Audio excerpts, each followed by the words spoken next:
Hi అండి, welcome back to my channel. ఈరోజు పకోడీ అయితే చేస్తున్నాను. ఇగోండి, ముందుగా అయితే శనగపిండి అయితే తీసుకోవాలి. గిన్నెలో శనగపిండి అయితే వేసుకొని తర్వాత నేనైతే గోధుమ పిండి అయితే వేసుకున్నాను కొంచెం. అలాగే ముందుగా అయితే నేను పచ్చిమిర్చి, కరివేపాకు, అలాగే కొత్తిమీర, ఉల్లిపాయలు కూడా కట్ చేసి అయితే పెట్టేసుకున్నాను.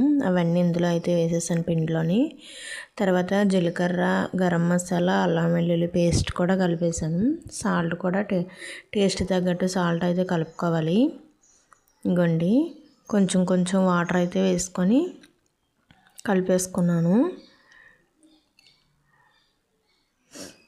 నా పాప అయితే అమ్మ పకోడీ చేస్తున్నానమ్మా అంటే గెంతుతుంది అక్కడ టీవీ దగ్గర. ఆకలేసేస్తుందండి, పకోడీ అనగానే ఆకలేసేస్తుంది అనేసి గెంతుతుంది. ఇగోండి, ఒక పక్క అయితే పిండి అయితే కలుపుకుంటున్నాను, ఇంకా పక్క ఆయిల్ అయితే పెట్టేసుకున్నాను గ్యాస్ స్టవ్ మీద.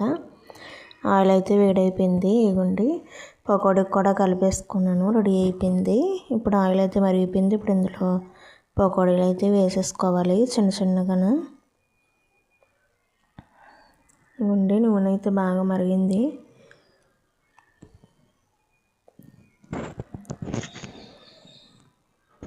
ఈవినింగ్ అయితే టీ అయితే తాగిస్తాము. తర్వాత అయితే పకోడీ వేద్దాం అనుకున్నాను. ఇవ్వండి, పకోడీకి కూడా కలిపేసి రెడీ చేసేసాను. ఇవ్వండి, పకోడీ కూడా రెండు పక్కల అయితే కాల్చుకోవాలి.